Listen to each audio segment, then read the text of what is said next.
مسلسل کے باوجود بھی وہ مسلسل ظلم پہ اتر آیا ہے. اس کے سامنے کوئی بھی وہ نظام نہیں ہے جو اس کے گریبان کو پکڑ سکے اور ہر طرف کفر العاد کا بازار گرم ہے. یہ اگر ایک حکومتی نظام کے ذریعے ایک آرڈر ہو جائے کہ آج پاکستان میں یہ چیز نافذ ہو جائے گا تو ہم کروڑوں مل کر وہ نہیں کر سکتے. جو 200-300 بندے وہ ادھر جا کر جو ہمارے اوپر جو نظام مسلط کرنا چاہتے ہیں وہ صرف 100 ہوں گے, 200 ہوں گے, 300 ہوں گے, مگر اس سیاست کے تحت وہ کروڑوں کو کنٹرول کرتے ہیں. جب ہم نے اس چیز کو چھوڑا تو آج وہ ہمارے اوپر مسلط ہو گئے. اس لیے آج ہم نے تحریک لبیک یا رسول اللہ کے پلیٹ فارم سے عوام کا یہ ذہن بنانا ہے, خواص کا یہ ذہن بنانا ہے, بالخصوص علماء کا یہ ذہن بنانا ہے, مشائخ کا یہ ذہن بنانا ہے کہ اگر ہم یہ میدان اس طرح چھوڑ دیں گے تو جس طرح علامہ اقبال نے فرمایا تھا کہ جلال بادشاہی ہو یا جمہوری تماشا ہو, جدا ہو دی سیاست سے تو رہ جاتی ہے چنگیزی. یہ جو آج آپ دیکھ رہے ہیں کہ جنہوں نے ملک لوٹا, جنہوں نے ملک کے خزانے لوٹے, جنہوں نے غریب کے عوام کا وہ خون چوسا اور جنہوں نے اس ملک اور قوم پر وہ قہر بن کر ٹوٹ پڑے کہ بندہ حیران ہے کہ میں ایک ٹائم کے روزی کہاں سے لاؤں. وجہ کیا ہے؟ وجہ یہ ہے کہ سیاست ہم نے ان کے سپرد کی جو ظالم تھے, جو دین سے بے خبر تھے, جو انگریز کے وفادار تھے, جو ان کے غلام تھے. اور یہاں پر ہم نے منبروں پہ بیٹھ کر اور اپنے آستانوں پہ بیٹھ کر یہ تسلی کر لی کہ نہیں, ہم سیاسی نہیں ہے, ہمارا سیاست سے کوئی لینا دینا نہیں ہے. میں نے کہا اگر یہ آپ کے الفاظ ہے کہ ہمارا سیاست سے کوئی لینا دینا نہیں ہے تو دوسرے الفاظ میں آپ نے اعلان کرنا ہے کہ پھر ہمارے منبر مصطفیٰ سے بھی کوئی لینا دینا نہیں ہے.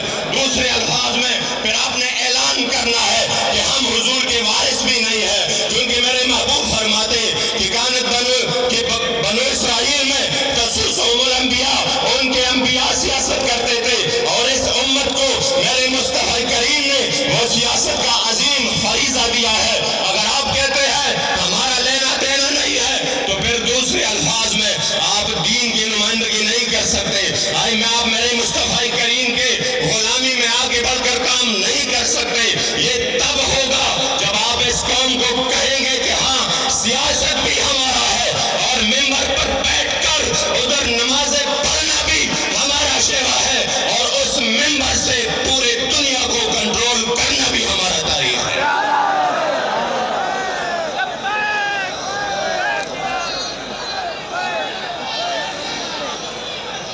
میں اپنے دادا حضور کے نشار کا کچھ ترجمہ بھی کروں. اکثر مجھے غلام غوث بغدادی صاحب کہتے ہیں جب بھی آپ پشتو شعر پڑھتے ہیں ساتھ میں کچھ ترجمہ بھی کیا کریں. میرے دادا حضور نے فرمایا جی سیاست جدا کوی لشریعت ازینے, جی سیاست جدا کوی لشریعت ازینے, جو سیاست کو شریعت سے جدا کرتے ہیں. بیزار لحظ بے وقوف ظالم شیطان خواخمہ, کہہ رہا میں ایسے بے وقوف ظالم اور شیطان سے بیزار ہوں.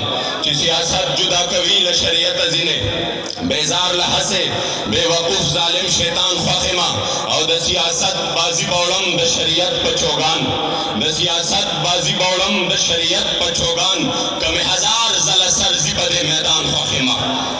د سیاست بازی باولم د شریعت پچوگان, کم ہزار زل سرزی پدے میدان خواخمہ. اور یہ شعر آپ سن کر آپ کو لطف آ جائے گا. فرما دے چتر خوشبوزی د خلود محمد عربی, جن سے میرے مصطفی کریم کے پسینے معطر کی خوشبوئیں مہک رہی ہو, ایسی جوان کے پیچھے چتر خوشبوزی د خلود محمد عربی, سر پر تلی کے اسیزوان پس روان خواخمہ. میں اپنا سر ہتھیلی پہ رکھ کر ایسے جوان کے پیچھے چلا جاؤں گا.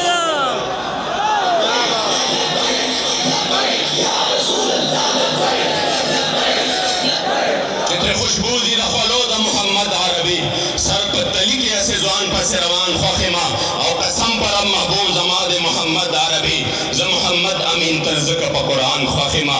آج ہم نے یہ عزم کرنا ہے کہ اگر ہم اس زمانے کو دیکھتے ہیں اور پھر یہاں پر جب علماء سائٹ پہ ہو گئے, مشائخ سائٹ پہ ہو گئے, انہوں نے کہا ہمارا کوئی کام ہی نہیں, تو فرق کتنا آیا. حضرت سیدنا عمر فاروق رضی اللہ تعالیٰ عنہ کے سامنے حفظ کے گورنر سعید بن عامر الجمحی کا ان کا تذکرہ ہوا، آپ نے ادھر سے لسٹ منگوائی، مجھے لسٹ لا کر دو، ادھر سب سے زیادہ مفلس یعنی جن کے پاس بالکل بھی پیسہ نہ ہو وہ کون ہے؟ جب لسٹ منگوایا گیا اور ان میں دیکھا تو سر فہرست حمص کا گورنر سعید بن عامر الجمحی تھا۔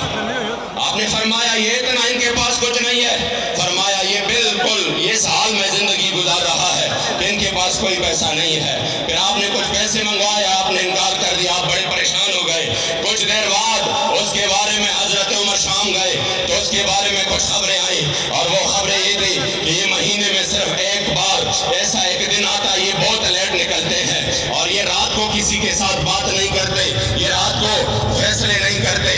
تیسری بات یہ کہ جب ایک ایسی حالت ہوتی ہے کہ ان پر بے ہوشی طاری ہو جاتی ہے، ان کے بارے میں جب اس طرح کی شکایات آئی کہ یہ اس طرح کے کام کرتے ہیں تو آپ نے ان کو فرمایا کہ آ جاؤ، سامنے بٹھایا، گورنر ہے، فرمایا لیٹ کیوں نکلتے ہو؟ آپ نے کہا میرے گھر میں کوئی خادمہ نہیں ہے، میری بیوی بیمار ہے، میں گھر کے کام کاج خود کرتا ہوں، اس وجہ سے میں تھوڑا لیٹ نکلتا ہوں۔ یہ تھا گورنر۔ جب اسلامی سیاست کی یہ نہیں تھا کہ دنیا کے جتنے بھی مراعات ہو اور پیسہ ہو، پہلے کچھ بھی نہ ہو، بعد میں اس کے اثاثوں کی تفصیل بھی معلوم نہ ہونا، نہ، یہ اسلامی طرز سیاست تھی۔ دوبارہ پوچھا کہ آپ مہینے میں ایک بار کیوں اتنے لیٹ آ جاتے ہیں؟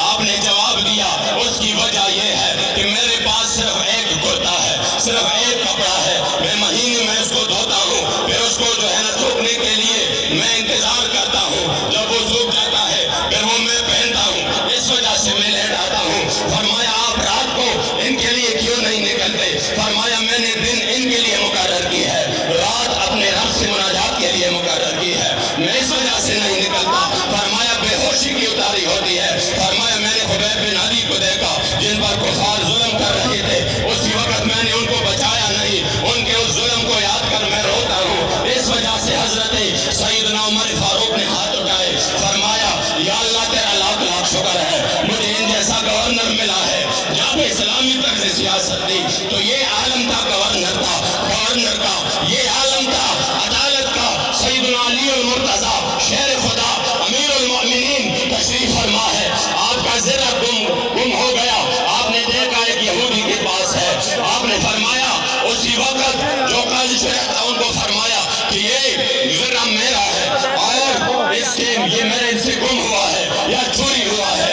اس قاضی نے فرمایا آ جاؤ اپنا فیصلہ سن، اپنا دعویٰ دائر کرو۔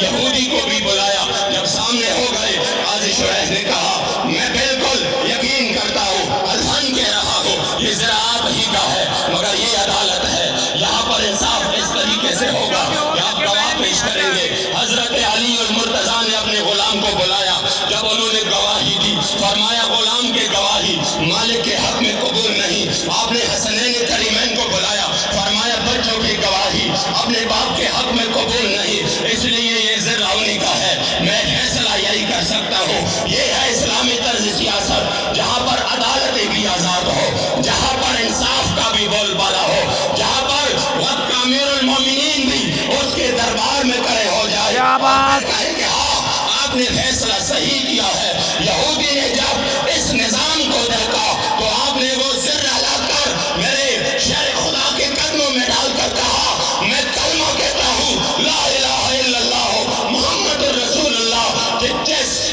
نظام میں اتنا انصاف مل رہا ہے مجھے یقین ہے کہ اس نظام میں دنیا کی بھی خیر خواہی اور آخرت کی بھی۔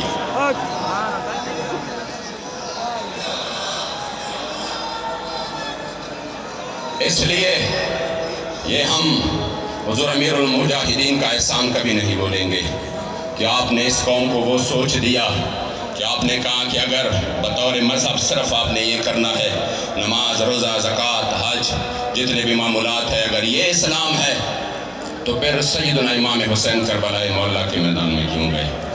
پھر اپنی پوری خاندان کی قربانی کیوں دی؟ اس لیے آپ نے اس قوم کو یہ ذہن دیا۔ آج ہم انشاءاللہ ان کے لختی جگر، ہمارے قائد محترم، ان کی نوری نظر کے سامنے یہ آخری عہد کرتے ہیں کہ انشاءاللہ، اور یہ عہد وفا کی تجدید کرتے ہیں کہ انشاءاللہ حضور امیر المجاہدین نے جو مشن ہمیں چھوڑا، انشاءاللہ آپ کی قیادت میں اور آپ کے ہاتھ پر انشاءاللہ تعالیٰ اس کی تکمیل کے لیے ہم وقت حاضر ہے. ہماری جان چلی جائے تو چلی جائے، اس کی کوئی حیثیت نہیں ہے اس مشن کے سامنے. مشن پر سمجھوتا انشاءاللہ کبھی نہیں ہوگا. ہم سب نے عزم کرنا ہے کہ انشاءاللہ ہم حضور کے دین کے لیے، پھر ہماری خوش قسمتی ہے کہ قائد بھی ہمیں وہ ملا ہے. میں صرف آخری بات کروں گا کہ آپ نے مجھے ایک خبر دی اور وہ یہ تھی، مجھے کہا کہ اگر ہمارے پڑوس ملک میں جن پر ظلم اور تشدد کی پہاڑ توڑے گئے، 20 سال جنہوں نے گوانتانامو بے جیل میں جانوروں کی طرح گزارے، ان کو اس طریقے سے رکھا گیا جیسے جانوروں کو رکھا جاتا ہے. دنیا کی کوئی ظلم کی کوئی حد ہوتی ہے، وہ سب پہاڑ ان پر ٹوٹے، مگر اسلام کی طاقت سے پھر بھی وہ میدان میں ہے. اور اس طریقے سے میدان میں ہے کہ پورے عالم کفر شکست کھا چکا ہے. جو جملہ میں آپ کو بتانا چاہتا ہوں وہ یہ ہے، لوگ کہتے ہیں نا یہ اپنے رہائی کے لیے انہوں نے یہ کیا، انہوں نے وہ کیا. خدا کی قسم میں اس کا گواہ ہوں، میں اس کا گواہ ہوں کہ آپ نے جو آیت کریمہ فرمایا تھا لا تحزن ان اللہ معنا، کہ کوئی پریشانی نہیں ہے، رب العالمین ہمارے ساتھ ہے. طاقتیں تمہاری ہے پر خدا ہمارا ہے، اور عکس پر نہیں طرح وہ آئینہ ہمارا ہے.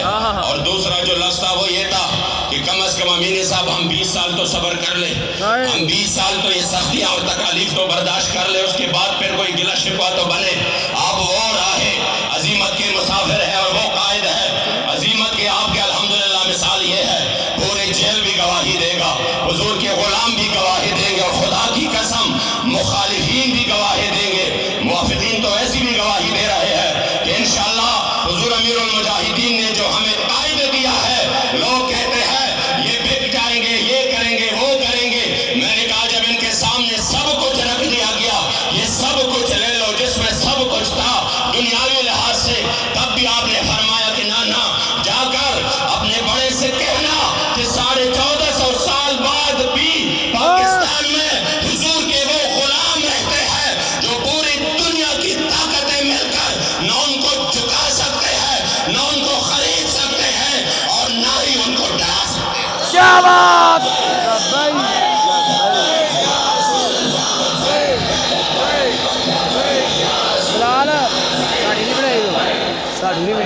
اب تشریف لاتے ہیں اظہار خیال کے لیے پیر طریقت راہبر شریعت پیر سید ظہیر حسن بخاری. کیا بات!